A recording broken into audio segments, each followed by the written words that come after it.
Hey, Jody here. This is my friend Andrew Carden. He's visiting with me and we're shooting some welding videos. Today's video is an open root 7016 pipe.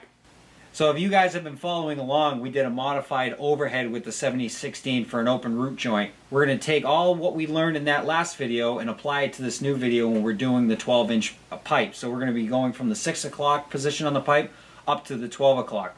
Let's do it.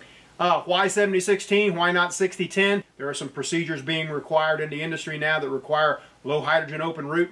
That's the reason. You can catch an episode with Andrew on the Welding Tips and Tricks podcast. He explains all about it. Let's do it. Let's do it. All right. This is the test plate that we set up in a previous video, and I'll link it up right here. It's a modified overhead, so it's on about a 45-degree angle, sort of mocking up that portion of the pipe.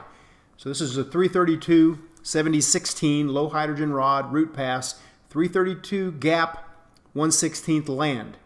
It's good practice for the pipe, but it's not quite like pipe because you don't have to reposition your rod angle. And that's why we're doing it. We did this first, the plate. Now we're on to pipe.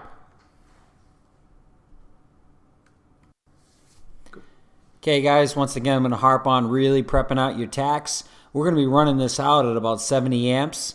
You'll see in this next frame, my tacks are prepped out about 1 inch back. So both sides of that tack's about 2 inches. I prepped the whole thing. Really 1 inch back is what you really got to be careful of.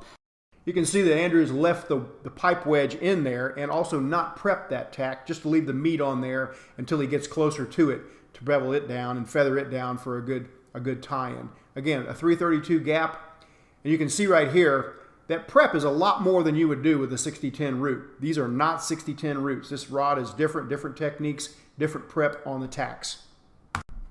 So guys, make sure you're getting comfortable. You can see I'm laying right down on the floor. Got my left hand propping up my rod so it doesn't get arc strikes outside of the weld zone.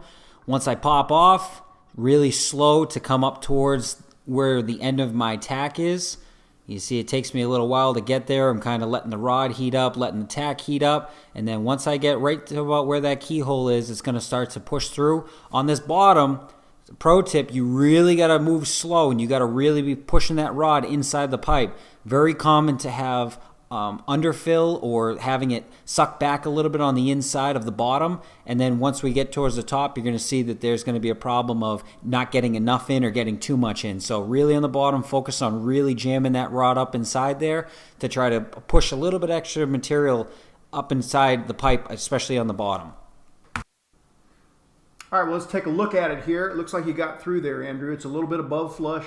Tie-in's good. That's a result of having prepped that tack real good. Now we're off of the direct overhead portion, and we're going to be angling up a little bit more into the sort of a 45 like we did with that mock-up plate. And so we're going to use a little bit of a push angle there on the rod. Okay, so now we're off of the direct overhead. We're coming up into that tack. Again, making sure you're warming it up, getting into that pocket. We didn't get a shot of it, but you can see that rod angle is not so much 90 towards the center of the pipe. It's actually leaned back a little bit. That arc force is actually getting cushioned against the puddle, so I'm trying not to push so much inside of the pipe. All right, let's take a look at that again, both sides at the same time. We can look at the arc shot and then look at the inside penetration at the same time. Now coming up to this coming off of the tack, you guys are going to get a really good visual of what is actually happening inside the pipe and how much material you're actually depositing.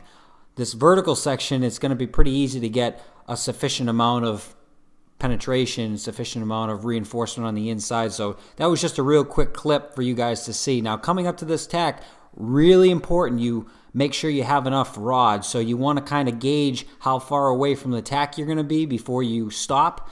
You don't want it to be too short and you're going to have just a little blip, and you don't want it to be too long where you run out of rod. So I'd say about 1 inch to 1.5 inches.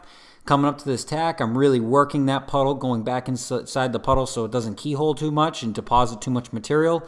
Nice tie-in, and I just keep going and I just keep going. I want to make sure I don't leave any fish eyes going through my root. One thing that's obvious to me as I'm watching this, as we're editing this, as we were shooting this, is progression is just much slower. One rod doesn't go very far. There's several restarts and tie-ins in this little shot right here. That's why it's so important to prep your tie-ins correctly, feather them back. Now if your gap closes up as you're coming to the top, even though you might have had a wedge in it, you got to open it up with a thin wheel. Okay, so as you see, I'm getting towards the top here. Going to be closing into my tack. Now I'm in a little bit of a drag angle. To cool off the puddle or to close up the keyhole, I'm going back into the rear of the puddle or working the sidewalls or both. You really want to make sure that you're not ever whipping outside of the puddle. That's when you start getting a lot of porosity. If the keyhole gets too big, you can get porosity. You can see I'm really just working back to the rear of the keyhole, working the sidewalls, trying not to get too much penetration inside the pipe, especially on this top. I'm just really making sure I'm closing everything up, dragging my rod onto my tack. You can see the penetration's a nice even profile, a pretty good tie-in. Now we're going to show you another clip here of me using more of a push technique.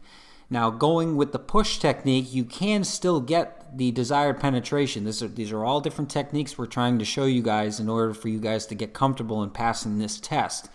Now with this little bit of a 90/push technique, you have to really be careful that you don't not break down the sidewalls, and you'll see it here as I'm coming off of this tack. You'll see that the keyhole is not as prominent as it was with the drag technique.